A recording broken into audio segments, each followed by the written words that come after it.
flag of the United States of America and to the republic for which it stands, one nation, under God, indivisible, with liberty and justice for all.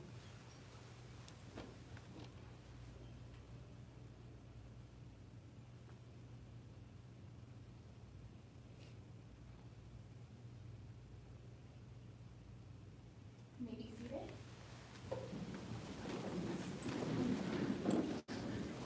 Our vision and mission.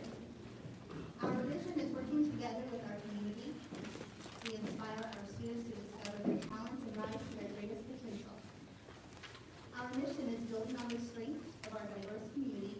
We create an engaging, comprehensive educational environment that supports the growth of lifelong learners. Oh, I'm so sorry. Dr. Rowland, roll call, please. Mr. Irwin? Present. Mrs. Killian? Present. Mrs. Lohr? Present. Ms. Lauer? Present. Dr. Powers? Present. Ms. Scott? Here. Mrs. Wise? Next, we have our NAACP Essay Contest winner presentation.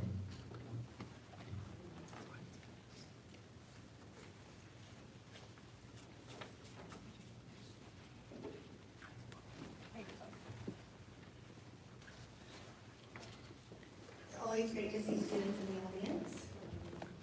We are pleased to recognize our students this evening for participating in the essay contest presented by our local NAACP chapter, led by President Sylvester Edwards.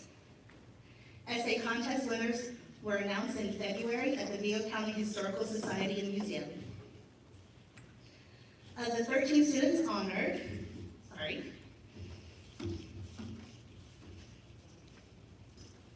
8 of them are present this evening. When I call your name, please join me to receive your certificate and remain standing so a group photo may be taken. Joining me at the podium is the Director of Diversity, Inclusion, and the International Exchange Program, Matt McClendon, and Superintendent Rob Hayworth. Stacy, we've asked the president of the And Sylvester Edwards, President of the NAACP, is joining us.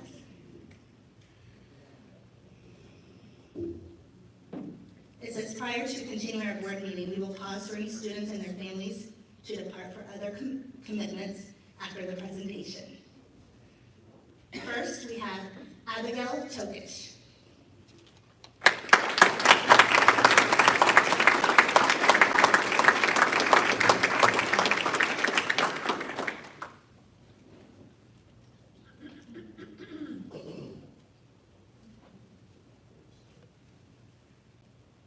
Next, we have Ahan Bhattacharya.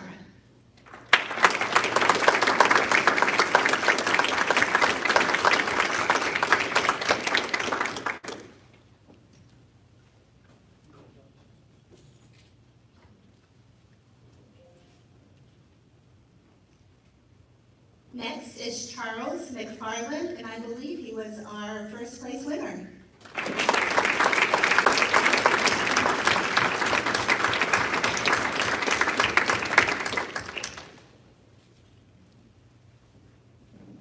Delaney Linville.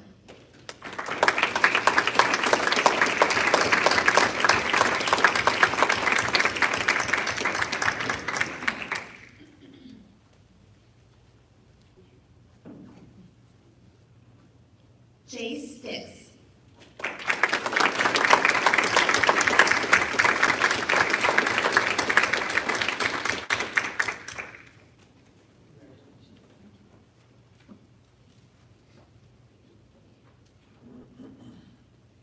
Next, Lily Ann Wagner.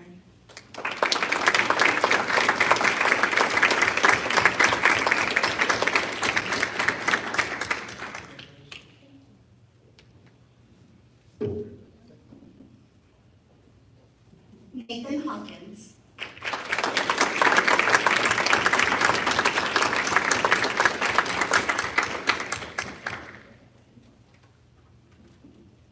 And last but not least, Josh Cho.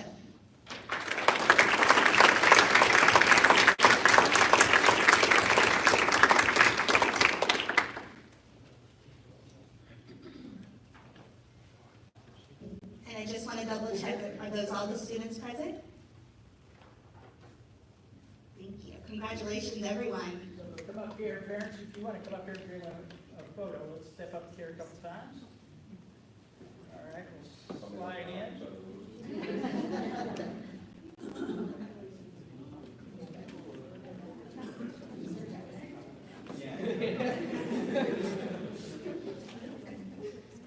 Congratulations, everyone.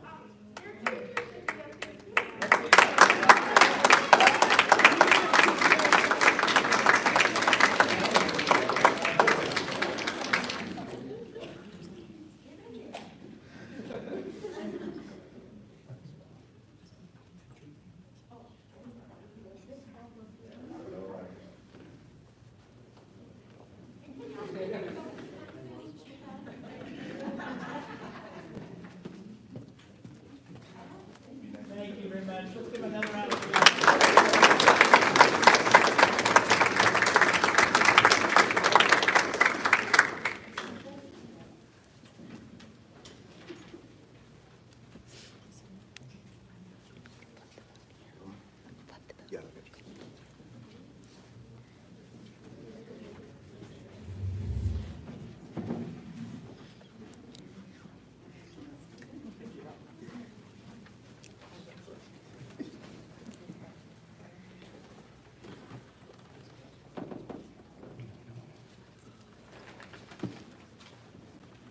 Thank you, everyone.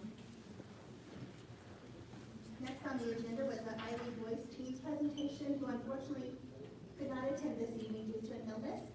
So we will work hard to reschedule that. Next, we have the consent agenda. I move to approve. Second. We have a motion to approve by Mrs. Lauer, and a second by Dr. Powers. Is there any discussion or questions? Roll call, please.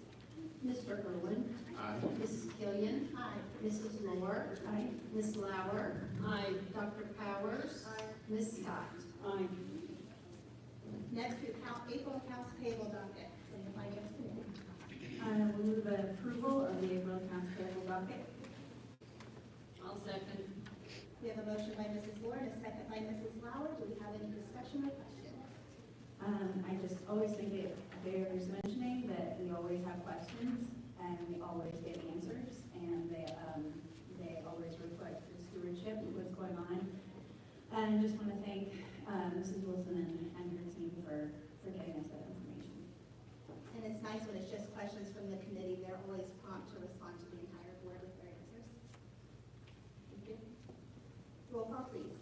Mr. Irwin. Aye. Mrs. Killian. Aye. Mrs. Moore. Aye. Ms. Lauer. Aye. Dr. Powers. Aye. Ms. Scott. Aye. Donations, Dr. Haber. Lord, as we all know, we live in a very generous community. At this time, the administration seeks approval of the donations to the following schools: Benjamin Franklin Elementary, Sarah Scott Middle, Barrington Grove Elementary. I move approval of donations as presented. Second. We have a motion for approval by Mr. Irwin and a second by Mrs. Moore. Are there any discussion or questions? Roll call, please. Mr. Irwin. Aye. Mrs. Killian. Aye. Mrs. Moore. Aye. Ms. Lauer. Aye. Dr. Powers. Aye. Ms. Scott. Aye.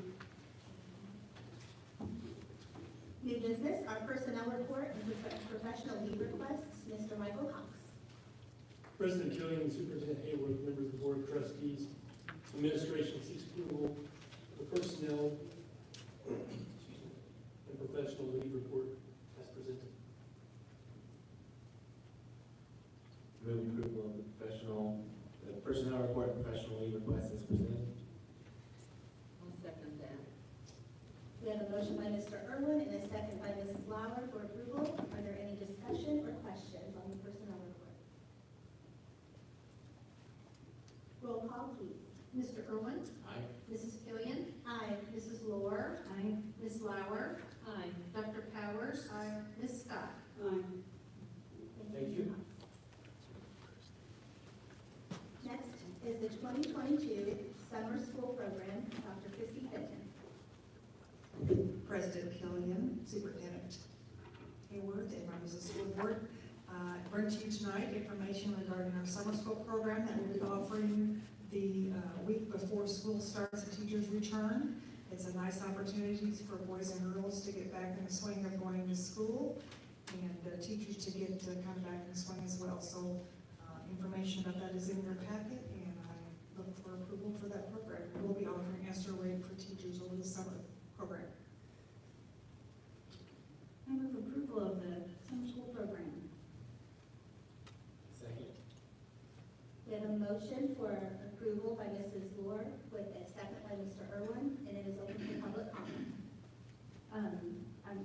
Since we're discussing too, I was just curious, could you give us a little bit of background? Has this been done before? We've done this for a number of years. We usually run it a couple of weeks before school started this year.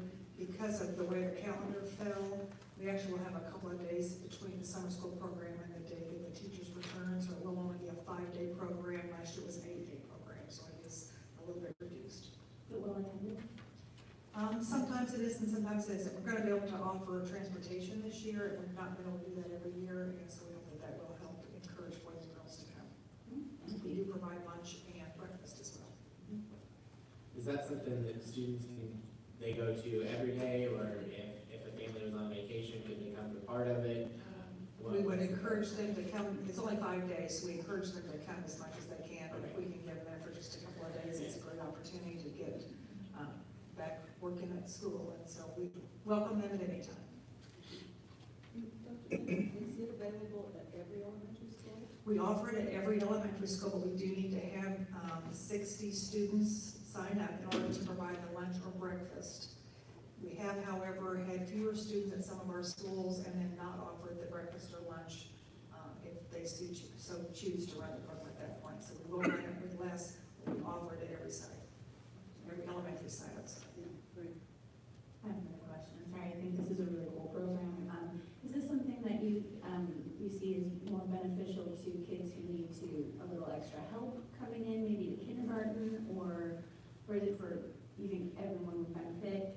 Everybody could benefit from it, but we really are well attended with kindergarten because that's where our parents are a little bit apprehensive about the start of school, and so it's a nice opportunity for kids to come in, get the routine of how you go to the cafeteria line where the library is, how do you find the bathrooms, those kind of fun things that they need to learn how to do. And so kindergarten is very well attended.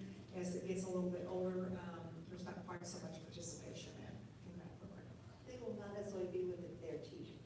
We try to make that happen, but it is a voluntary activity for teachers, and so they do sign up to come. But we do hope that we get a lot of those kindergarten, first grade teachers particularly signed up to teach.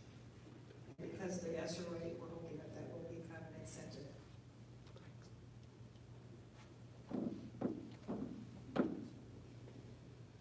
We don't have anyone particularly signed up for this as public comment. Is there someone that wanted to address this issue? I had a question. What was the lesson plan going to be? Is it different per grade, or and it's such a short time, wasn't really too sure what the plan was for that. So just kind of as the history of this, we actually have our math and language arts liaisons that develop the curriculum for this, so it is separate from the regular curriculum. That's in the packet. Thank you. We have a motion on the floor by Mrs. Lord with a second by Mr. Irwin. Roll call, please. Mr. Irwin? Aye. Mrs. Killian? Aye. Mrs. Moore? Aye. Ms. Lauer? Aye. Dr. Powers? Ms. Scott? Next, we have education professions, the dual credit pathway by Mr. Doug Gillian. Superintendent Hayworth, President Killian, Board of School Trustees. I'm here to present to you a career pathway that we would like to present to the state with the, of course, it's my phone.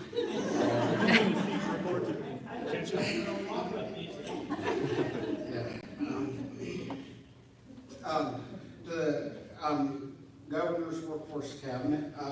This is the education professions pathway, and basically, we are wanting to make an investment in the future of teachers. And we feel that the best way to do that is with a partnership with Indiana State University. And we've been working the last several months, meeting with them, figuring out what plan will get teachers, not just in elementary education, but we need teachers in special education. Is probably one of the most dire areas. Career and technical education, including engineering, technology, family and consumer science education, business, marketing, information technology education, high school mathematics, high school science, how we can introduce those different career pathways. And after several meetings and several discussions, we think this plan is the best going forward for this career pathway. And we've already shared it with some other school corporations. So we're hoping this grows. And basically, in the first year, kids will do a 2-hour block. And so it will be the principles of teaching and the child and adolescent development, which they have observation hours in that. And they will earn 2 different college credit classes, so they'll earn 6 college credits in all in that block. They will do that based out of our high schools. Okay? The second year is where it gets a little unique.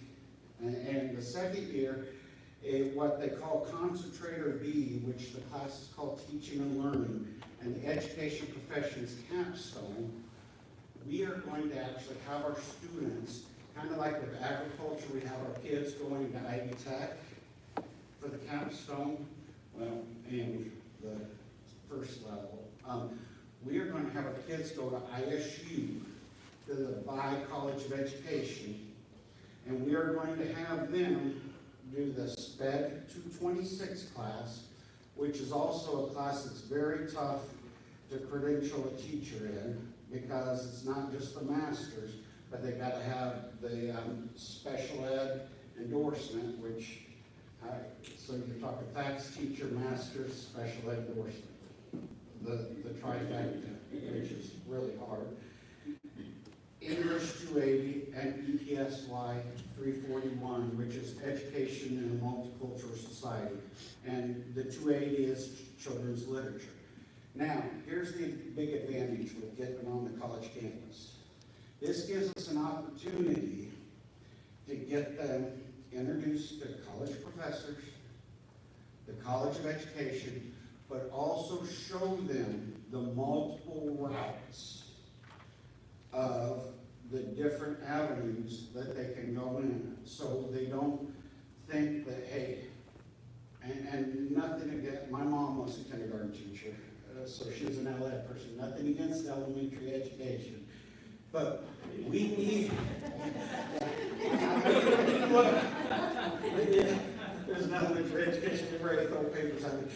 Well, we need people to go in this, the middle school and high school also, and the specialty areas also.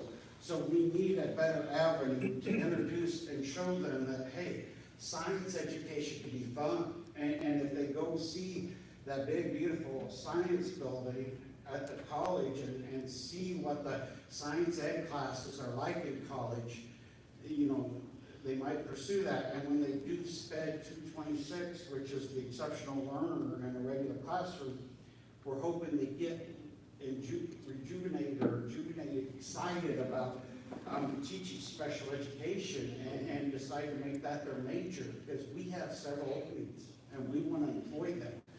And so that is the goal of this program. The kids will have 15 college credits.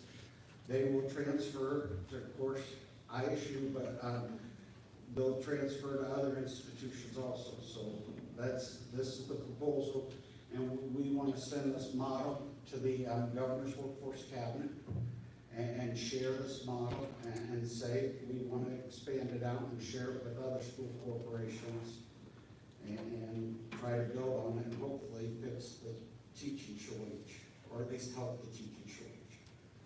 So that's the plan. Thank you, Dad. I move approval of the educational professions dual credit pathway. A second.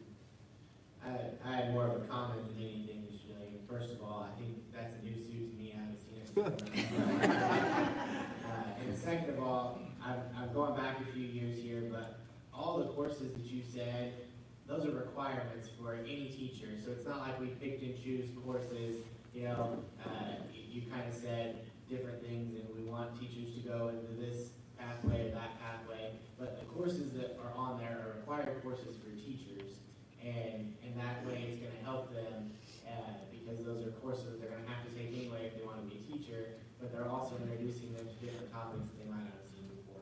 Right. Correction, the English 2A kitty lit is not required in all majors. Okay. But it covers a range of teaching ages for reading, and all teachers should know something about the literature for kids, and what the kids have on, what's available to them. So, but they are all in course transfer library, so they don't transfer anywhere. Yeah, every course but English 280 is required for all majors. But English 280 we felt was important because even when it's not required, like in career and technical education, it's not necessarily required. But career and technical education, one of the core indicators that we're evaluated on is academic literacy and reading and writing. Well, we thought this class would help with that. So from a standpoint of once you graduate and work with kids, that's one of the areas that our teachers are least comfortable with. We thought that would help the comfort level and help our scores as well as other people's, because statewide that tends to be one of the more challenging areas for some of the specialties. So we're excited by this. Are there any other board? And these will all be offered as dual credit classes at the dual credit price. Yes. Are there any public comments on this topic? I do not have anyone signed up for this. Okay, we've had a motion by Mr. Irwin with a second by Ms. Bowers, is that correct? Roll call, please. Mr. Irwin? Aye. Mrs. Killian? Aye. Mrs. Moore? Aye. Ms. Lauer? Aye. Dr. Powers? Ms. Scott? Next is the K-12 math adoption 2022, Dr. John Newport. But before we have the presentation, we'd like to go ahead. Is there any public comment on this? I do not have anyone signed up. Thank you. Dr. John Newport. Thank you. President Killian, Superintendent Hayward, members of the board. Tonight we're requesting approval for the K-12 mathematics curriculum adoption. A representative group of elementary, middle, and high school teachers led building-level conversations and utilized an evaluation rubric to review the quality and appropriateness of mathematics curriculum options. A representative group of parents from elementary, middle, and high reviewed the mathematics curriculum and provided feedback on what is important to them in the mathematics program. Costs were evaluated for all programs during the selection process to ensure best quality and value. All teachers of mathematics voted, and on March 24th, the votes were tabulated. The results are reflected with recommendations on the administrative summary in the board packet. We take any questions that you have at this time. Do we have a motion for approval to open discussion? Move approval of the K-12 math adoption. I'll second. We are open for discussion. How, this is part of the curriculum kind of caravan, right, that we see every few years, there's a new subject matter that we're going through this process of, so just remind us what the cadence is for the math. Sure. So there's a 6-year rotation for all of our curriculum areas, and so every 6 years we review a different curriculum area. For mathematics this year, we started the process in September and got a group of teachers together to start thinking about reviewing curriculum. First steps we did is review our past curriculum for the past 6 years, what was good about it, what we didn't like about it, and looked at how we're doing according to our standards with iLearn results as well as our formative assessments. We did that with every mathematics professional development session that we did this year. We opened up with a curriculum standards review and reviewed our curriculum, and then that kind of got us in the mindset of how well we're doing now, what areas we're wanting to look at, and then we moved into November and December and January. The vendors sometimes will come off of our sites, but in Terre Haute. They'll come to any of our schools, but they'll host an event that our teachers are welcome to go to kind of hear the details of their program offerings and get a sneak peek at some of the digital previews. We also, throughout the month of January, generate all of the demo codes that we can look at. The caravan was supposed to take place in early February, but this year was snowed out with our big snowstorm. So what we did in place is each of the vendors were offered the opportunity to present us with a video of their presentation they would have presented at the caravan, and we shared that with all of our teachers electronically, so they can then review the video presentations that would have been at the caravan, and then review from there. Our teacher group leads discussions at the school level. Sometimes in faculty meetings, they might talk a little bit about different areas of the different curriculum. They'll have a piece on the agenda.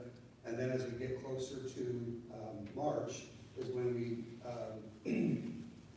bring the group of teachers kind of in to get feedback of what they're thinking, what they're feeling, what they still need to hear about, what they still need to say. I should also mention back in November, the vendors start sending samples into all of our buildings so they can be reviewed hands-on samples. And so once we have those meetings in late February and early March, we also bring in our middle and high school teachers so they can talk across the table of their different areas of what they're looking for in mathematics curriculum, which then leads to an election process. The ballots are generated based on all of the vendors that are at the caravan, and then we have an election process for the elementary K-5 is adopted as a K-5 curriculum. Middle school 6-8 is adopted as a 6-8 curriculum, and then high school is adopted by curriculum area or by subject area. And so those ballots go out. If there's any high school classes that have just a few teachers, like for example, AP Calculus has 4 teachers, 2 at South, 1 at North, and 1 at West. That wouldn't be very efficient to do a ballot process, so we do an email conversation and come up with a consensus together. And if by chance the group cannot come up with consensus, then we get together in a live meeting and no one leaves until it's decided. Thank you. Thank you. John, are the vendors and the materials, have they met state requirements? Yes, ma'am. We did a very deep review of the state requirements and state standards, especially at our elementary level. We had 3 very good options to choose from, and our committee, our group of teachers, as well as the teachers in the building, really gave us did a deep dive of each of those products, especially our elementary math liaisons. They spent some time and they really dove deep into each of the curriculum areas to see and compare them according to our rubric where they rated. And when we looked at our rubric, we had 3 very good options that we could choose any of the 3 and would have been doing very well. The option that was the highest on that rubric is the one that was voted on. Thank you for explaining that. Thank you. Do you see a lot of, I mean, like, it's kind of an updated version, but are we sticking with a lot of the things that we've used in the past? Are those serving well, or are we? We almost a complete overhaul, actually. At our elementary level, Savas Envision is a new product for us this year. When we review the product, it has very much of a curriculum-wise, very much the same feel of what we've been doing with our previous product. Everyday Math has a lot of similar teaching techniques, and has also updated though their digital platform is probably where they kind of stepped ahead a little bit with those resources. Our middle school level went with Big Ideas, which is another change with it. We've had less consistency over the long haul with middle school this year. The Big Ideas was a product that we used to utilize in our GT program, so our middle schools were familiar with it. They knew what they liked about it, and were able to look at it and review it. And then also Savas was our algebra, geometry, and algebra 2 options that were looked at and reviewed. And I really think the part that was standing out was a lot of digital resources with our Chromebooks and be able to leverage that technology and be able to utilize what's new this year with Canvas is that there's going to be what they call LTI Advantage Plus, and that's the jargon that they use, the vendors use. But what it means is that when we put assignment into Canvas, it'll goes linked directly to the digital platform instead of students logging out, going into another website, and logging in, and then going to finding the activity. They'll directly to the activity, they'll do the activity in the vendor platform, and then it'll pass the grades back into Canvas. And so it's a direct link back and forth. And it'll be a lot cleaner and easier for both the teachers to plan and set up, and I think the students to put the work. Thank you. Thank you very much. Is there any other discussion or question? We have a motion by Mr. Irwin and a second by Mrs. Lord. Roll call, please. Mr. Irwin? Aye. Mrs. Killian? Aye. Mrs. Moore? Aye. Ms. Lauer? Aye. Dr. Powers? Aye. Ms. Scott? Next is our Professional Development Schools Agreement and Memorandum of Understanding. Dr. Karen Bowler, I do not have any public comment sheets addressed here. Is there anyone that wanted to comment on this before the presentation? Thank you. Good evening, Superintendent Hayward, President Killian, and members of the school board. Tonight, we bring you an administrative summary for the Professional Development Schools Grant. This is with Sarah Scott Middle School. Indiana State University would like to reaffirm its Professional Development Schools Agreement with Sarah Scott and begin this in the next school year. To prepare the teachers and to ensure that we had the maximum collaboration with our staff, Dr. Brad Balch, who is the Dean in the Bryan College of Education, met with Mrs. Brown and all of the teachers on March 21st and talked about this opportunity.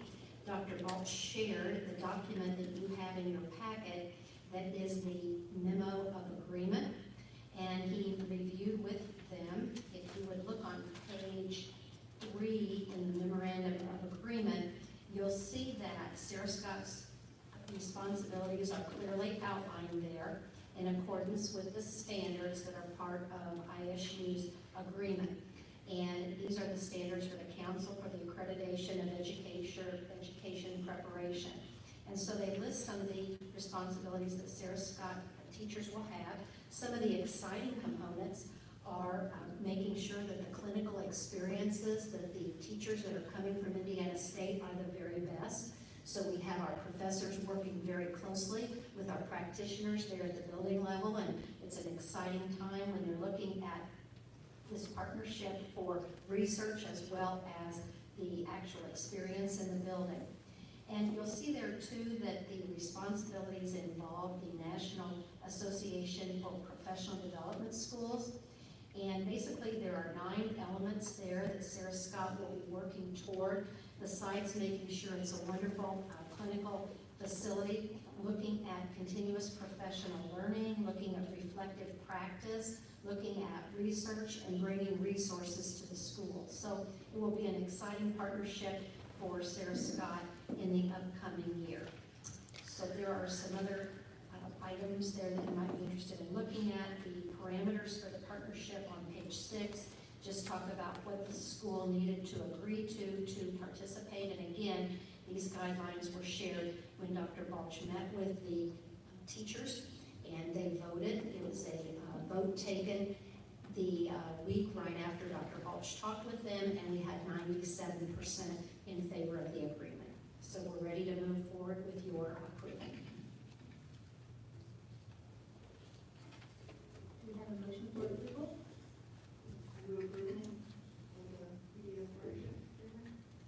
A second. Do we have any discussion or questions? I should know this. Did the Sarah Scott partnership lapse for a short time, or is this just affirming where it continued? It lapsed because there was a grant involved that it was a 5-year grant, and when that grant went away, the PDS partnership went away for a while, but now with new funds, they're bringing this back, so we're very, very appreciative of that. How long has it been since it was functioning? I'm guessing this is more 8 years. Oh, okay. We have a motion by Dr. Powers and a second by Mr. Irwin.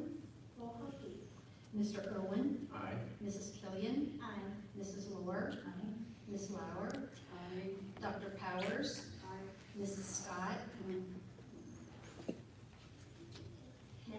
presentation of grants by Dr. Gold. We have 5 grants, and then I'll invite Mr. Dillion, if he'd be so kind, to work on the 6th one for us. The first grant is the 21st Century Community Learning Centers grant.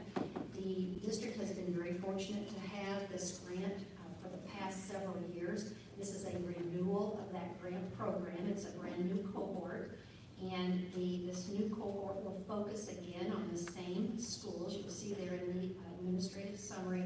It will be Devaney, Wabash, Sugar Grove Elementary, and then also the summer school program at Woodrow Wilson.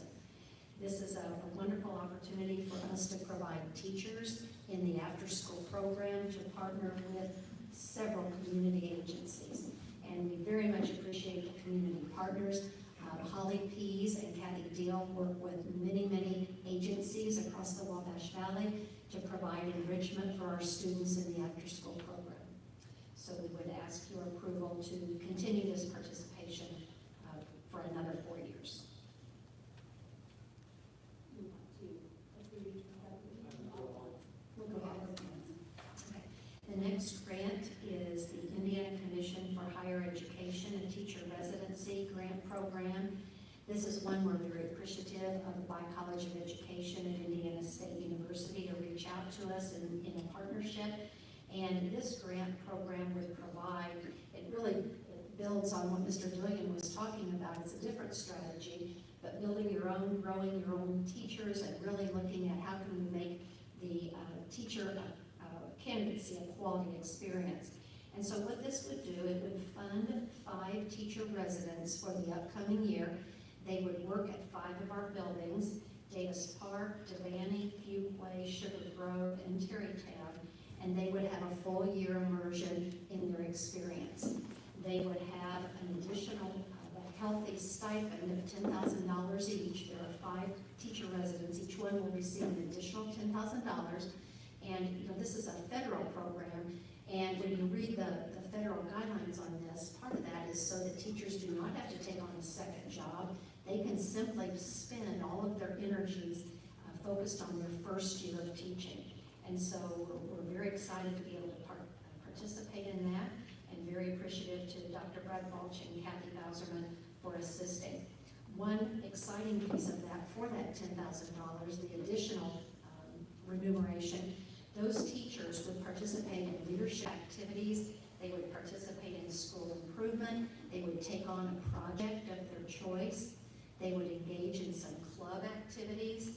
So really helping new teachers make some connections in those 5 buildings and increase their passion and develop more of a satisfaction for teaching in the early years. So we're very excited about that grant program. Besides the $10,000 stipend for the 5 residents, it also provides stipend for the mentor teachers that work with them. The next grant we bring to you is a smaller grant. The High Ability Grant that we receive every year had some additional funds at the State Department, and so they reallocated those. It's a $10,000 63 grant based on a calculation of the number of students in the program. So we were eligible for that amount of money, and those dollars will be used for more supplies for our high ability students. Then the next grant is our yearly grant we bring forth. It's our Title II grant. Its entire mission is professional development. We have 2 large coaching programs that are part of this grant. The first one is our class size reduction grant, and we bring in, very appreciative to Dr. Lieberman and Dr. Newport for helping us with this grant. We bring in our 5 teachers who are part of the first grade cohort, and they teach alongside our first grade teachers to really work on improving reading for those students in the early years. And those sites are Dixie B, Fayette, Rio Grande, Riley, and Moss Creek, some of our schools that do not have the title resources we're able to service through this grant. And then another large chunk of this grant is for our writing cadre teachers. We have 5 teachers that go out into our buildings. They're in our 2nd grades, our 5th grades. They teach a consistent lesson that is aligned to the standards, and we're very, very grateful for their efforts. And so this funds the professional development for them as well. And then it also funds professional development for our new program development of curriculum. Then the last grant that we bring you from our end is the Title IV grant. This grant focuses on 3 large areas: the STEM area, science, technology, engineering, and math, as well as social, emotional, and wellness, and technology. And so this grant is largely focused on STEM. We use this grant in the summer. Dr. Newport works with Rose Holman. They bring in professors and they look at, my gosh, the most exciting topics that you can think of. Our teachers are so fortunate to be on the cutting edge with professional development and research. This takes place at Woodrow Wilson in the month of June. So the professional development, again, STEM with Rose Holman. We also have funding in the grant for the meat trailer that is on site at Math Magic at Woodrow Wilson, and Mr. Dillion and his colleagues work with our students there. They get to build, they get to make projects that they take home. It really is exciting how they're doing hands-on manufacturing projects. Also, this grant funds college and career boot camps at our 3 high schools. We're very much appreciative of those efforts. That's where we pair a counselor and an English teacher together, and students have opportunities to work on resumes and just get all their college materials ready ahead of time. Also, our counselors use some of these funds for the Red Ribbon campaign, and we also have a large chunk of this grant that looks at technology integration, and we appreciate the help of Mr. Miller in that. So I'll invite Mr. Dillion if he would like to talk about the last grant. President Killian, Superintendent Hayworth, Board of School Trustees. The last grant was a rule competitive grant that the state changed the rules and it made it so we were qualified to apply again. Instead of going 50% plus 1, they went back to the 50% rule. So our school district in Clay County, one of us had to be considered a rule to be able to even apply, and then they looked at each school individually.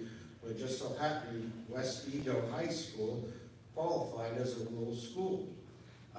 North and South did not, so we couldn't write it out. So they had close to $500,000 they were giving away total, and they were going to give up 7 grants out statewide.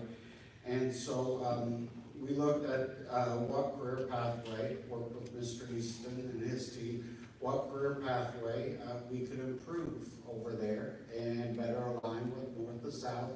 And we decided to focus on automotive services.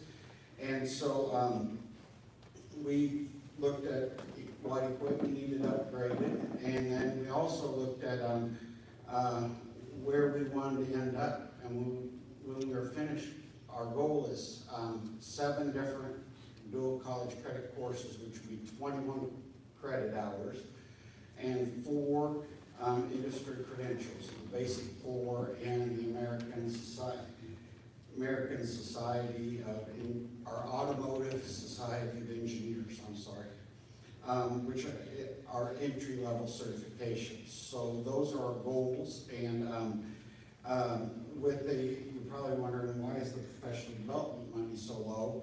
As part of the package with the tire changer, the balancer, and the lift upgrades, all the professional development involved in those is included in the purchase price.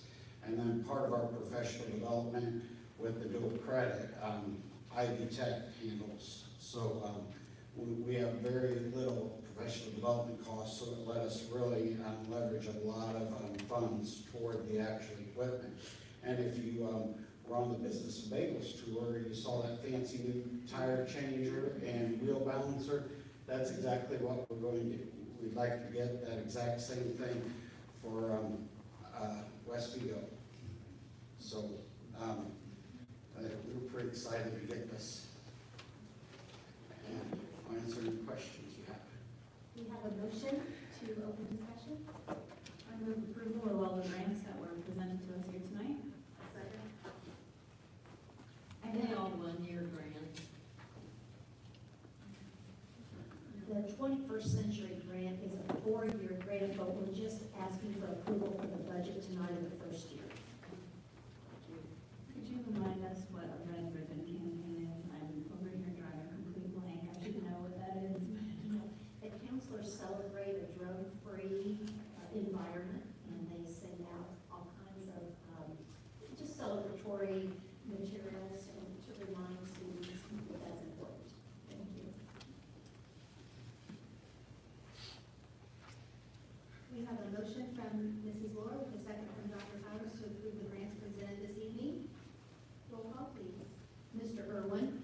Mrs. Killian. Aye. Mrs. Lohr. Aye. Ms. Lauer. Aye. Dr. Powers. Aye. Ms. Scott. Aye.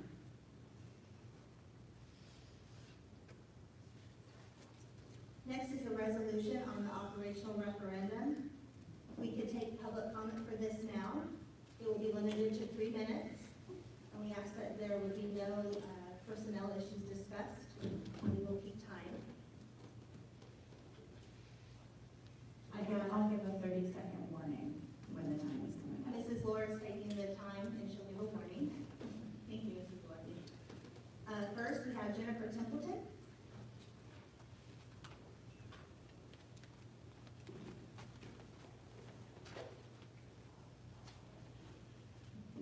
Hello, Dr. Hayworth, hello, school board trustees. I wanted to take just a few moments and express my appreciation to the board for doing the hard work you all have done to put our district back on a good path. Your job as school board members is no doubt often very thankless. It takes courage to make change. I want to thank you for being courageous. Thank you for making the tough decisions required to gain efficiencies and stay true to the strategic plan that will put us on a better path for advancement. It is wonderful to be in a position to consider the end of the first referendum early. It's even more wonderful to have the opportunity to continue on that path of progress with the plan for up-leveling and maintaining all Vigo County schools. My last child graduates from board this year, and some would say I don't have a dog in the hunt. I would say we all have a dog in the hunt. We all stand to benefit from this plan that will be put forth on May 3rd. Bringing our schools forward to provide a competitive educational resources makes us all better. I want my future neighbors to be products of a great school corporation. I want employers to flock to Terre Haute for the great talent that we produce out of school corporation. I want my kids to raise their kids here in an amazing school system, and that school system should be here in Vigo County. I am hopeful the entire community will come out May 3rd and choose to move forward in support of the building referendum. I hope we can all say we were here at the start of something great. Until that time, thank you very much for your efforts. Thank you. Next, we have Josh Stonebreaker.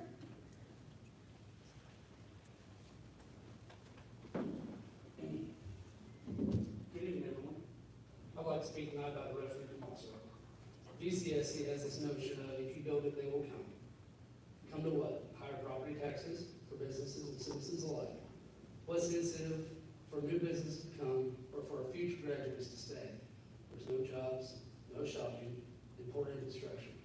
This referendum runs for 22 years. This is now burned in place on our children. Dr. Hayworth has used the term right sizing. That we've closed schools and closed our buildings. But we've never right-sized the administration. We have less schools and less students than ever, but we continue to create new administrative jobs. Why do we have so many administrators if we have a shrinking student population? I don't believe it's the condition of the school that are driving students away. I believe it has to do with the lack of transparency in this administration. You take Meadows, for instance. You close down a school just to reopen as a pre-K. The 40 acres attached to the Meadows, you and several other people on this board have said that you haven't made a decision on what to do with it. In December, the citizens were notified that a vote to close Meadows was going to occur. But a memo with VCSC letterhead dated August 20th of 2021, signed by Dr. Hayworth, you submitted to the Ready Group your desire to be selected for this grant for the Essential Workers Village. I'll leave you with this quote from Winston Churchill.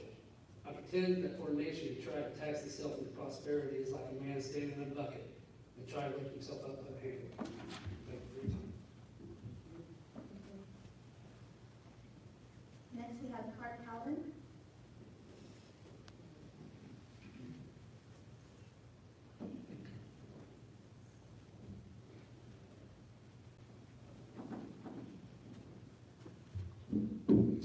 Good evening. My name is Clark Cowden, and I want to encourage you as a board tonight to vote in favor of a motion motion to end the operating referendum early if the facilities referendum passes.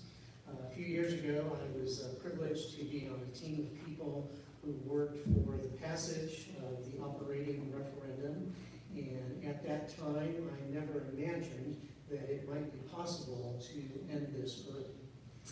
In my own personal life, I've had a few occasions where I've been able to pay off some of my loans early, and it always felt like a real win. It was a real victory.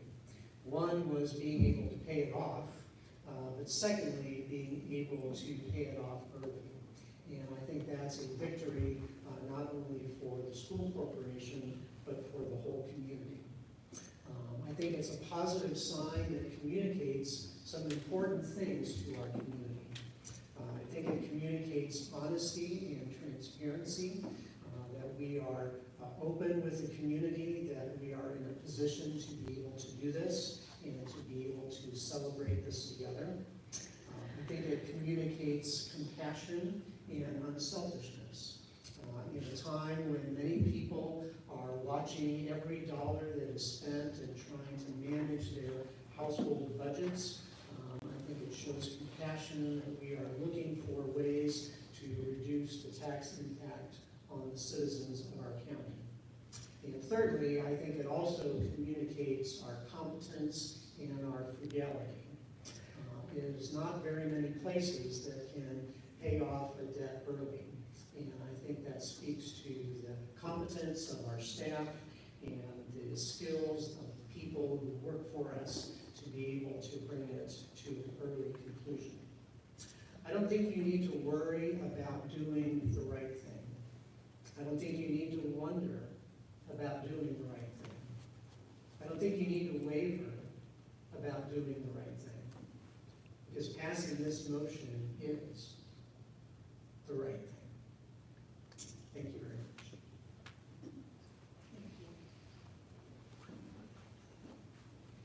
Sharon Hicks.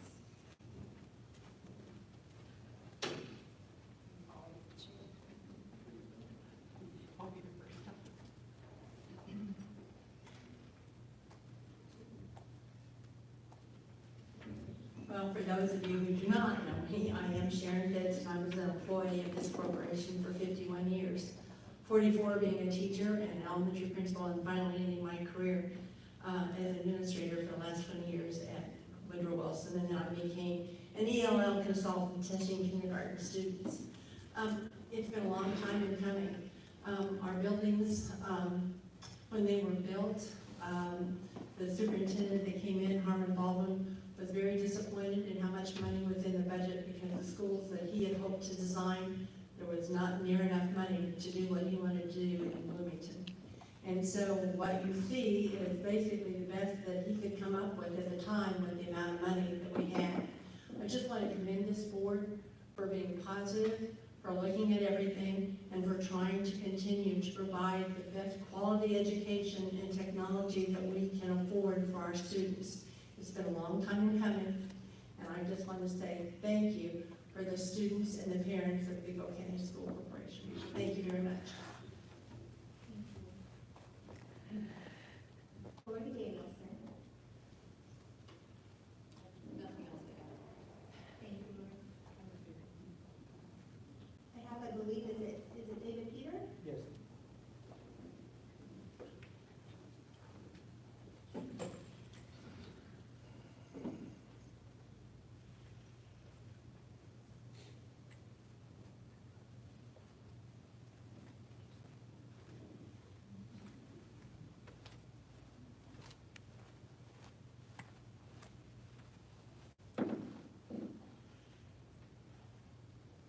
And it's Dr. David Peter. I'm sorry. Thank you. It's difficult to support the most current ballot referendum for the Beagle County School Corporation. As former dean of the library at Vincennes University, instructional designer for many state agencies, teaching in a community college, and former substitute teacher with the Beagle County School Corporation, the current referendum has been pushed as necessary for success, or almost necessary for the lives of the future. However impassioned plea, it does not overlook the past 19 municipal general election, question 2 stated its purpose as funding safe transportation for students, maintaining safe and secure schools, reducing class size, and attracting and retaining teachers and staff for our children. The corporation has yet to demonstrate how they have successfully accomplished any of these stated purposes. The 19 referendum was to be a bridge to maintain services until the budget had been right-sized. The budget still has not been right-sized. Enrollment continues to trend downward. County population and city population continue to trend downward. And the desire is to build, renovate 3 high schools. To add further to the mixed messages, we were informed that regarding the 2019 referendum in this April 22nd Tribune Star, if the facility referendum does not pass, we would not be allowed to end the operational referendum. Seems to be that more questions arise with closer reading of the newspaper coverage.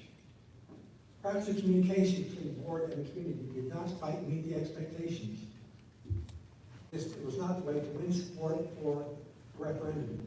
This required engaging more people in a number of ways, and we were acting within where we are at. I've yet to receive any responses to the questions I posed to the superintendent over the past year concerning this. Whether by design or necessity, communication has fallen on deaf ears. I have and will always be an ardent friend and supporter and advocate for free and public education. I'm a graduate and a product of the free public education in the state of Oklahoma. And I'm also a fervent advocate for responsibility and accountability of those administrators and boards over the free public education opportunities. I've attended sessions to help identify the best option. 30 seconds. Listening to past presentations and subsequent statements, those who spoke up were carefully dismissed. I've become discouraged and dismayed by the actions of the board.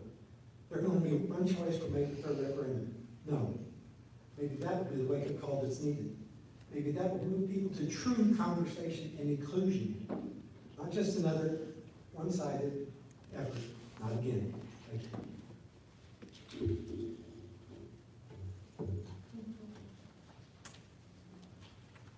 Dr. Hayworth and Todd Samuelson from Bakersfield had a presentation on the resolution for the operational referendum.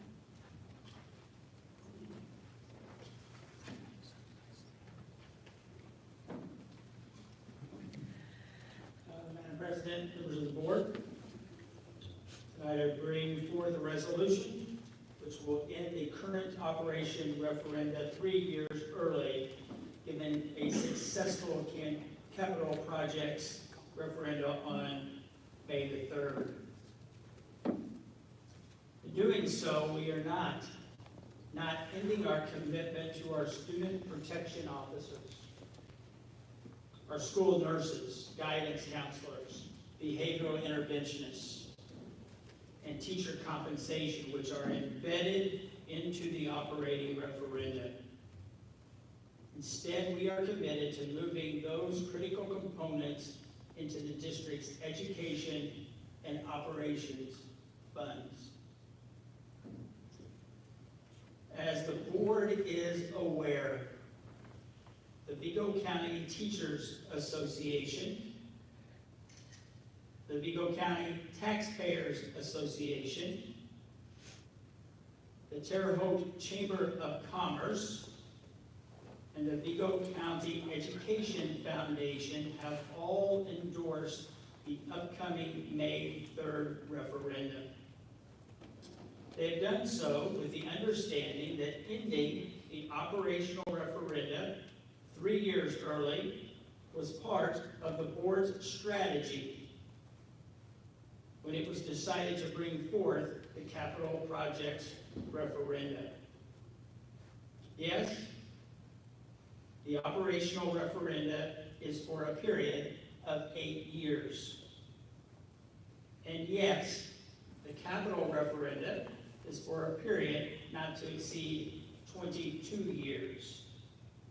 However, in approving this resolution tonight, the board will, in essence, make good on a commitment to reduce the 55.55% homeowner rate and the 50.64% business property rate found in the referenda question obsolete.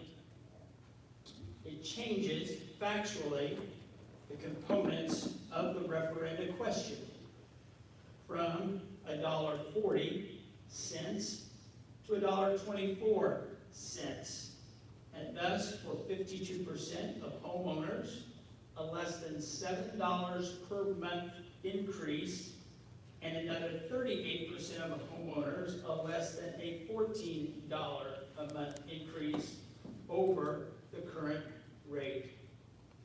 The resolution reads as follows. Whereas the Vigo County School Corporation, pursuant to Indiana Code 20-46-1-1, obtained approval from the Indiana Department of Local Government and Finance and Vigo County voters in 2019 to levy an additional tax for operating expenses not to exceed 0.1622 cents per $100 of assessed value. Whereas pursuant to Indiana Code 20-46-1-11, Vigo County Schools is approved to assess the operating referenda levy for 8 years.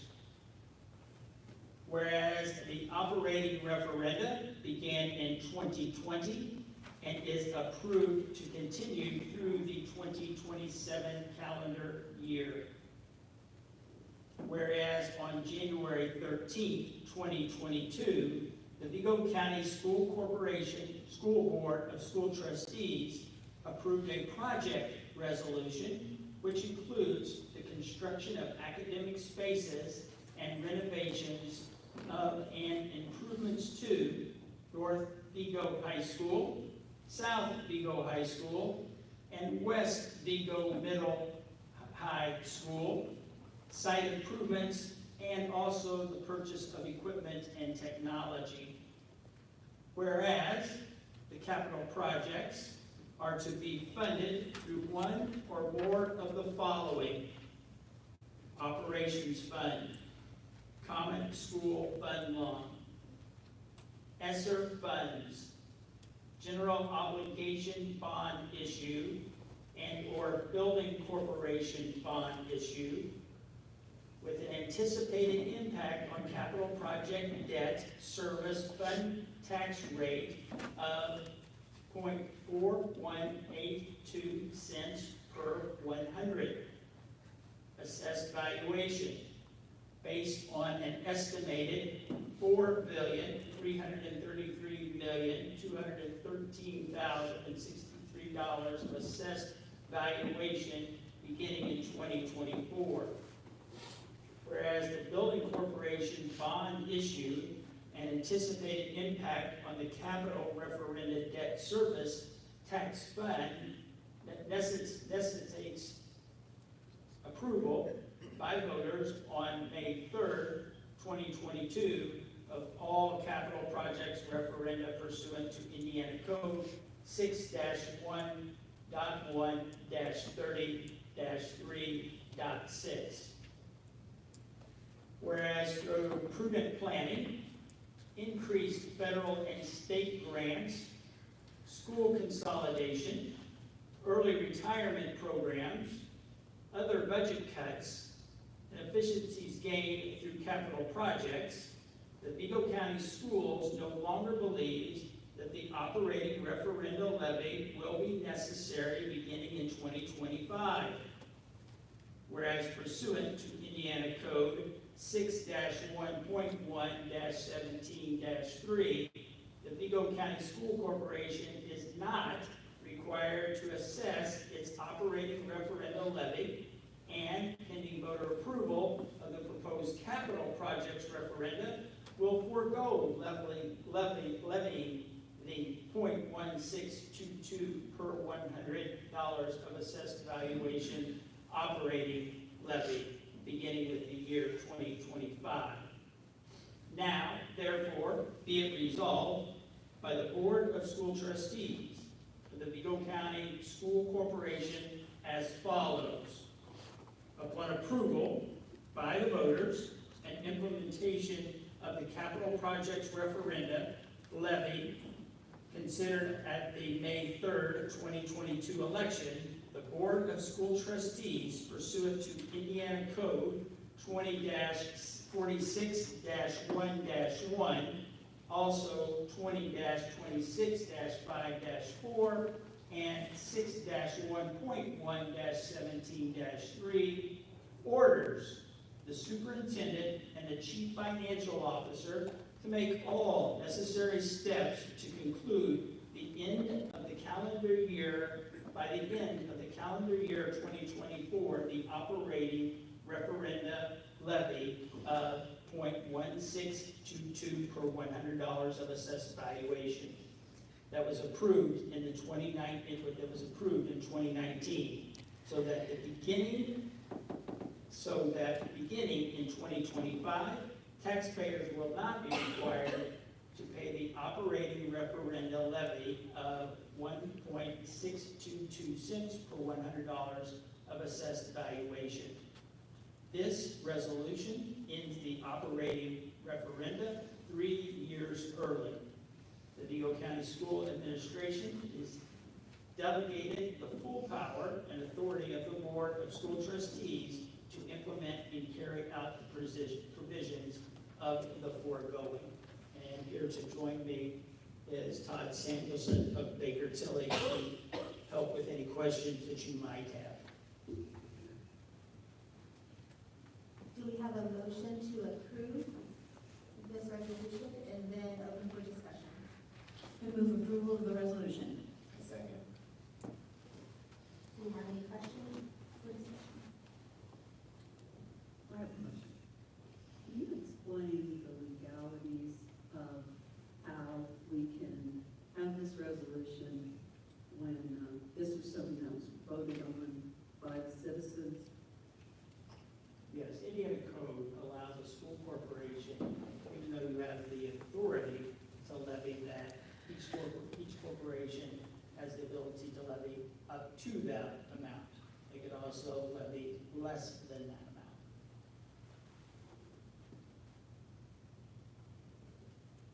So, I think I looked at the presentation correctly when I'd seen it in the past. The capital projects referendum pending approval, if it were to pass, the payments on it wouldn't start until construction, and you're paying on the interest much like you would when you're building a house, correctly? Am I reading that correct? That, once you start building, then you're paying interest on the money until it's completed, or you're paying, making a payment on the money that you've spent so far. And that's why the 2025 year is, because construction will start soon, correct? Yes, Todd Samuelson, a partner with Baker Tilly, and you are correct in your memory and interpretation of what we have presented previously, yes. Thank you. Is it common for school corporations to end a referendum early? I have never known one to end one early. It is not common. My only experience in ending an operating referendum early is to end one and begin another one at the same time for either expanding the purpose or increasing the rate. Obviously, what is being proposed here is somewhat the opposite of that. So this is a unique opportunity that Vigo County Schools has. You just said something that reminded me of one of the very first conversations I had with Dr. Hayward when I joined the board, and we started discussing this. And Dr. Hayward told me that a lot of times when school corporations start an operating referendum, they rely on that and they continue that over and over. They don't use it as a bridge. And one thing that I told him was that has to be a bridge for us. We can't, we have to fulfill our commitment to right size the budget. So when you said that about ending one but starting a new one for a greater amount of money as an operating referendum, that reminded me of that conversation.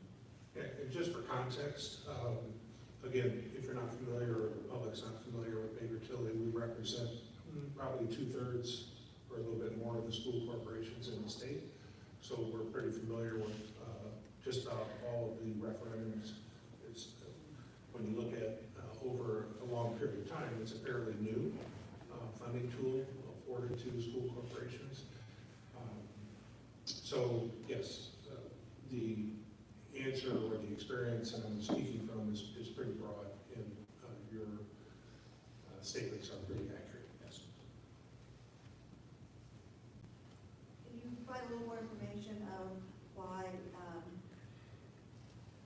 so that how we're going to be able to use our once-in-a-lifetime fund we received as ESSER to finish off this bridge to get to the point we're fully funded, or we're fully supporting in our education fund and the funds we have, what the referendum is helping with.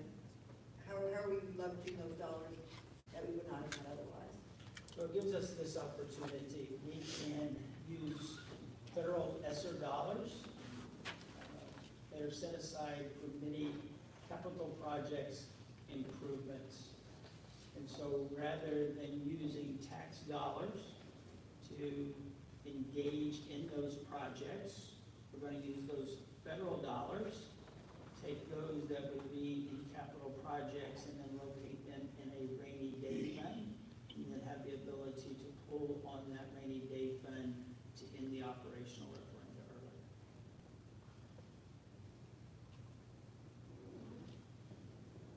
Just in explaining that, the reason why, you're kind of moving back and forth and the whole, if it passes or if it doesn't pass. So then the plan would be, if the referendum doesn't pass, to take those ESSER dollars, the once-in-a-lifetime dollars that Dr. Powers was speaking of, and then use those to begin a monumental task of addressing high school buildings. That's correct. So I was glad to see mentioned in the language, the various things have been done to make it a ramp instead of a cliff. But could you just remind us kind of a ballpark figure of the cost savings that we have in ongoing in our budget, the work that's been done there? So roughly about $8.5 million. $8.5 million. And that's, we don't have to worry about that anymore. That's gone, right? And we always will have to keep watching it. But we've done the work to cut that. That's very important.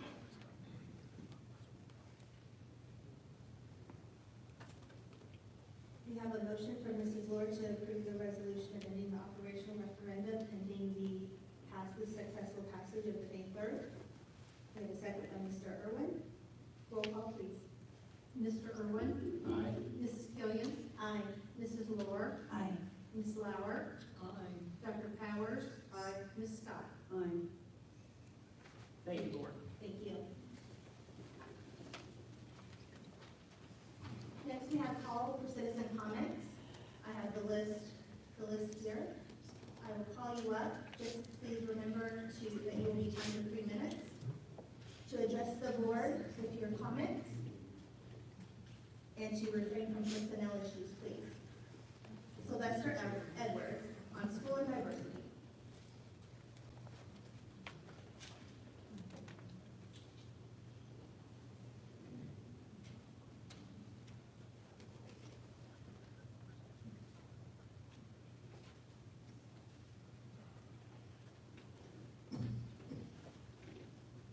Good evening all, I'm Sylvester Edwards.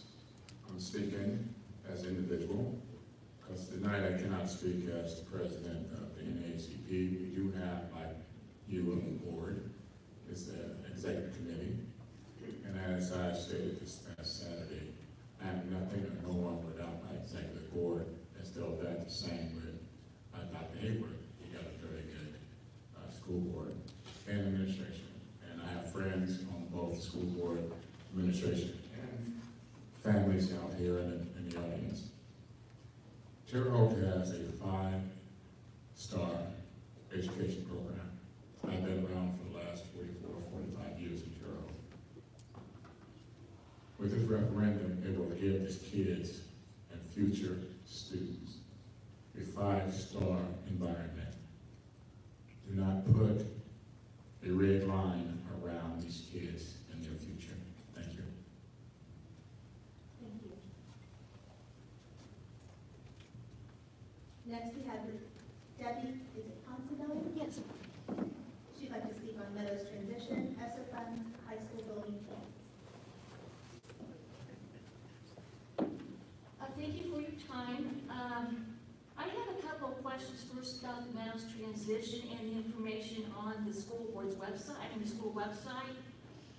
Under the transition information, it lists that there are pre-K opportunities, but when I went to the registration form for pre-K, I didn't see Meadows listed. And I didn't know if this is going to be something in the future or if this is not something for this coming school year. And I had another general question about the Meadows transition. One of the other uses is for adult education. And my question on that is, adults would tend to want to bring their cars to school, and would you need to expand the parking lot at Meadows to accommodate that? Next question is on Deming Learning Center employees and other employees paid with ESSER funds. Those funds end in 2024. How are those employees going to be paid after that? Next question is the plans for the new high schools. I went to an information session where they discussed like this one area where kids can lounge and you have to go down into it. And I've seen some other drawings of such a place, but my question is I didn't see anything for someone who had a wheelchair or other ambulatory disabilities to be able to get down to such an area.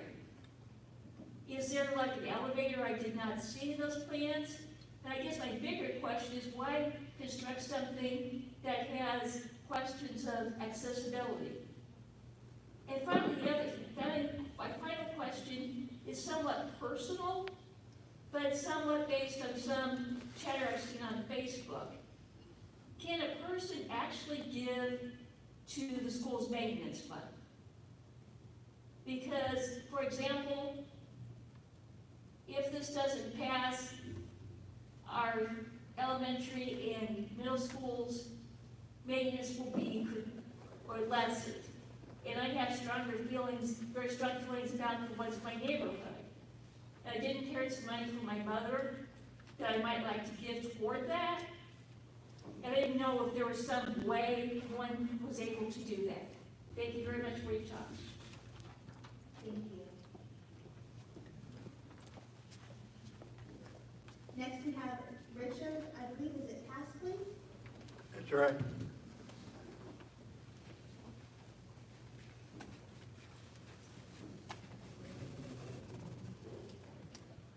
My name is Richard Cackley, and I've been a resident of Vigo County for 87 years.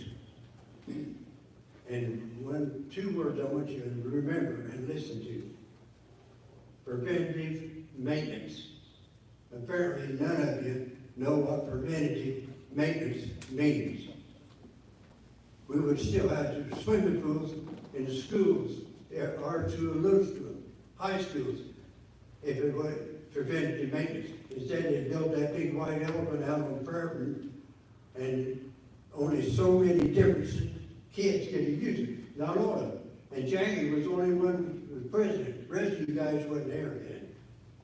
But you got to remember this. You got to have preventative maintenance everywhere. And when you built this swimming pool out there, it's supposed to bring a lot of money into Vigo County. They had about 2 meets, and that was it. Only a very few kids could use that swimming pool. And this on this referendum about the raising money on the taxpayers. The ones paying it are property owners. The only ones should be able to vote on it is property owners. Nobody else should be able to vote on a property tax unless they're paying property taxes. And we're getting tired of this. And just like the people in middle school, they let you people go by with nothing. They should have done more than they ever thought to have kept their school. That was a wrong thing to do, and you all know it. It's sick and tired of the way you people just, and when our new superintendent came in, he went to all these schools all around Vigo County, everywhere, and talked to everybody. Everybody thought that was, well, that's fine. Well, I did too. But when he come back, him and the school board went ahead and done what they wanted to. And then there's this situation where they raised the taxes about 2 years ago. That went by. And then all of a sudden, there was $300,000 coming up on. Where'd that $300,000 come from? Well, the school board ought to know it. School board, you're just as guilty as he is. You ought to know where this stuff's going. And then you got this fellow that, I don't know what happened to him, but he got dismissed of his job. And then you got this, all these, you know what I'm understanding. I'm strictly against this, and once they raise the taxes, they will never lower the taxes. Thank you. Thank you. Matthew Harvey.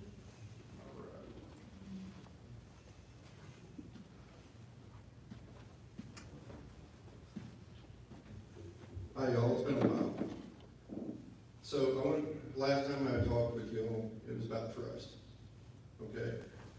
Now, we have a huge issue of distrust. Can we agree on that? Yeah. Whether it be both sides of the aisle. I think when you came in, Dr. Hayworth, we were hoping for the best. We really don't know. We're not going to judge. But the referendum came in, a lot of us voted for no. Then we felt that we got duped. There was money, you know, oh, we found this. Shame on us. That's hard to distrust. I ain't with it. And there's been many, many other issues. I remember having a conversation with you, Mr. Hayworth, and coming to North High School, why you wanted to have new buildings. And you mentioned because they have flat roofs. You just spent $10 million at Otter Creek on a gymnasium with a flat roof on it. The definition of doing the same thing over and over and expecting a different outcome is insanity. Now, our building should last more than 40 years. It's not your fault, you know, the engineer that built them, that they put a flat roof on it. But when the buildings are under your control, when you build them, I find it very difficult to get behind it. We're being taxed 7 ways from Sunday in Terre Haute, you know, as in the jail, and all these other projects that are going. Plus, with inflation, everyone's lost about 2.5 paychecks. So that makes it more difficult, you know, to get behind. And it's like with all the ESSER funds and the money that was taken, you know, and to put our kids in mass, and we just go on and on. And we want to get behind it, but there's some things it's like it makes it very difficult to do so. I have something personal with one of the children that adopted. 30 seconds. Y'all are getting paid, and he came from a low, you know, he came from poverty. He came to us. And I just recently found out that he's on a certificate of completion. You know, with my military benefits, he can't even go to college with that certificate of education or completion. And so therefore, he's just being set back in poverty. You know, and I also learned that he won't be able to attend, like the trade schools or do any of that. So how's that necessarily help the kids in those situations?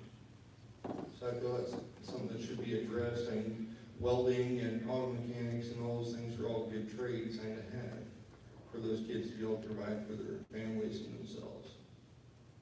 Thank you. Thank you. Mel Booth.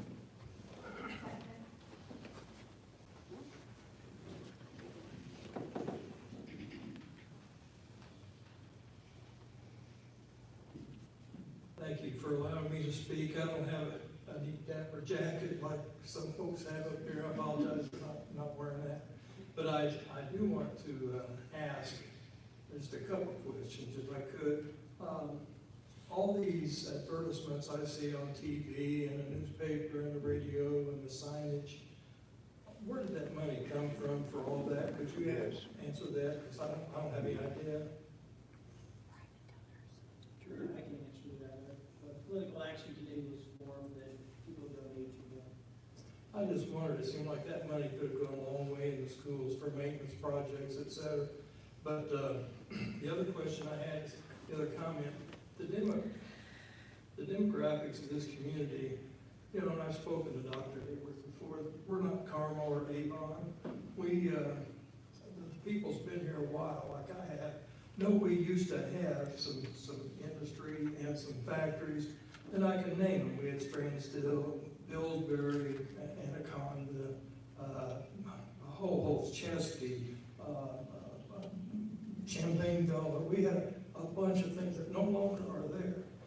New people have moved into a couple of buildings, maybe Bemis and Pfizer, I don't know, but they get these tax abatements, and what happens is those places aren't here to help us pay the taxes. The load comes on the people. Myself and other property owners are going to be carrying the load, and farmers, et cetera. I just want you to be aware that we're not that kind of a community as other places in Indiana and other places, even Illinois, up around Skokie and Wilmette. We don't have that kind of business and industry here to help us pay taxes.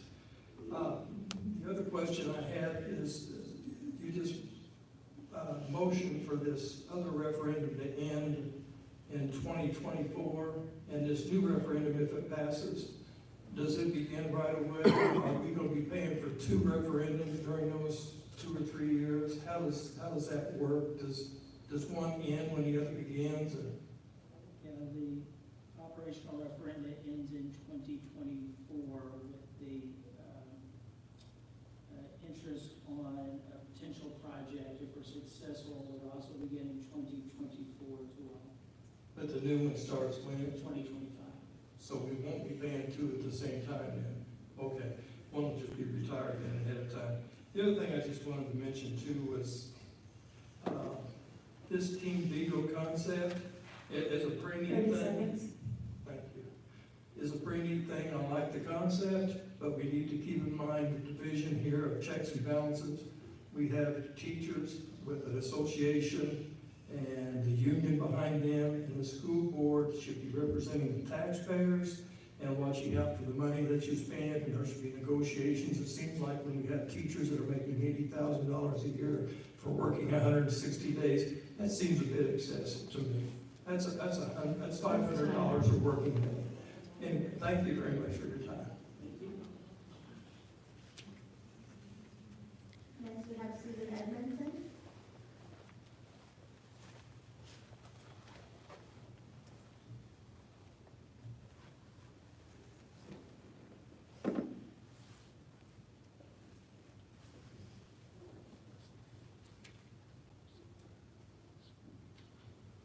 My family has had 4 house fires in my lifetime. And every one, there were 3 to 5 people, and every one people narrowly escaped with their lives. We have special ed students and their teachers in classrooms made from storage closets. No windows. Those children and their teachers and this corporation have been lucky there were no fires this year. A fire in the hallway would trap all of them because they couldn't use the door and there's no window to escape. Windows may be put in this summer, but why not last summer? You knew the kids were going to be moved to that school, and if you didn't know that storage closets would be turned into classrooms, that's another area of lack of foresight. You can cut a door to the classrooms next to these storage closets, put a door on there and keep it locked, and the teachers would have the key. And if there was a fire, or God forbid, an active shooter in the hallway, they could open that door and the special ed students could be moved into that classroom and escape through the windows. You have been just very lucky. It's this lack of foresight vote no on this new referendum. It's not that we don't need prepares at our high schools and all the schools, we do. It's that this board moved children to other schools without allowing for space or traffic flow. Specifically, Lost Creek, we added more kids, and there's already a traffic problem there because cars are stopped on our Highway 40. And we've been lucky there, there's been no accidents. We closed the elementary school on the east side, just as population could explode on the east side with the building of this. I didn't realize the casino was gonna be so big with the swimming pool on the roof and everything. That's gonna bring out a lot of jobs, a lot of people, possibly with school children, possibly living on the east side. We may need to open an additional grade school. Over 700 kids in a grade school is not acceptable. I have been told there are multiple classrooms in our schools without windows. I don't know about those. I only know specifically about the two in West Terre Haute. 30 seconds. But it's bad enough that special education students, who presumably need a little more help than others, are in windowless rooms in West Terre Haute, and you should be ashamed for not having this foresight to fix that before you move those children.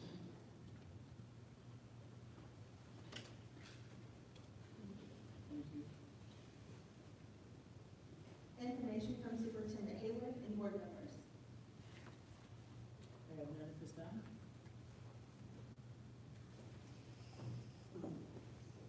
Next, committee reports from board members. Oh, I'm sorry, Jackie here. Bruce. Speak to people after we adjourn. Could I just take a moment to clarify, when people bring questions to the board, we're taking notes, and we have their contact information, and there's follow-up with that, is that correct? With specific questions like we heard tonight? Yes? Yes, and that's why the forms are so important to fill out with your contact information, so we know who to reach out to. Thank you. I just want to remind everyone that there were some of us as citizens, like myself, that wanted more transparency on the swimming pool. A lot of people have forgotten, back in the day, many people did ask questions. There were other things proposed, but the board, the administration at that time, weren't interested in the community pool or a splash island type place, but many of us were. So, we kind of inherited that $10 million pool, $10 million plus pool. And also, when you discuss meadows, I want to remind everyone that myself and Mrs. Wise voted no for closing meadows for many of the things that have been brought up in other meetings and this meeting.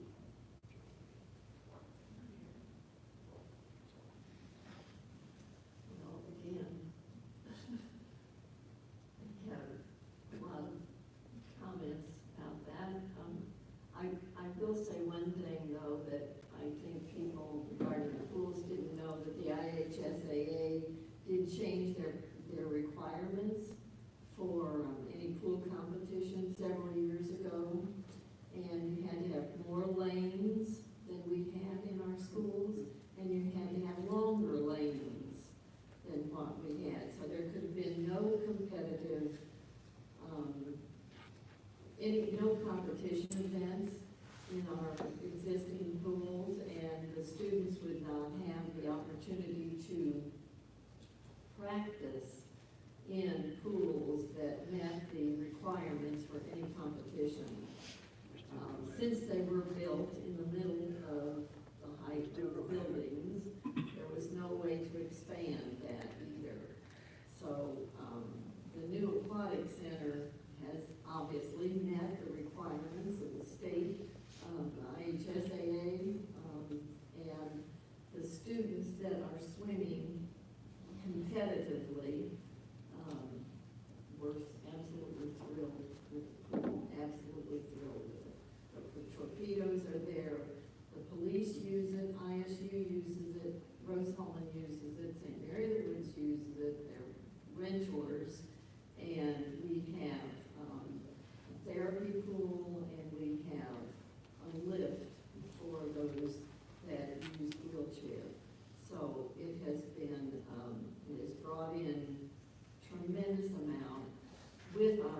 competitions, and we've had more than 2 a year, I believe. And the monies that have come into Vigo County through the attendance of those weekend meets has been substantial.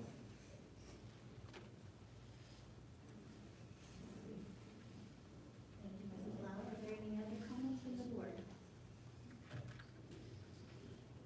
Next, committee reports from board members. We attended the ISBA, Indiana School Board Association dinner at DePaul. It was a territorial grouping, and it was good to meet with several other members of the board and administrative staff from several of the counties surrounding us. They have these annually, and it was an update on legislative practices as well as some of the comments from other areas. So it was it's always good to attend those. I enjoy them. I don't know, enjoy is the word, but you do learn from it, and it's worth the time. Well, I make a comment about the conference also. They did remind us about House Bill 1130. The public wants to pay attention to that because the legislature has approved and the governor has signed that bill, which says that you are allowed to speak at every public school board meeting. Just so some of you come to meetings and when we have a work session, you're not allowed to speak. But per state law, after July 1st, you will be allowed to speak. Yes, that was just changed. There are some boards throughout the state of Indiana that do not allow any public speakers. We have never agreed with that. So it was we've always thought it was a right of the citizenry to express their opinions, and we've had long meetings and encouraged that regardless of the topic.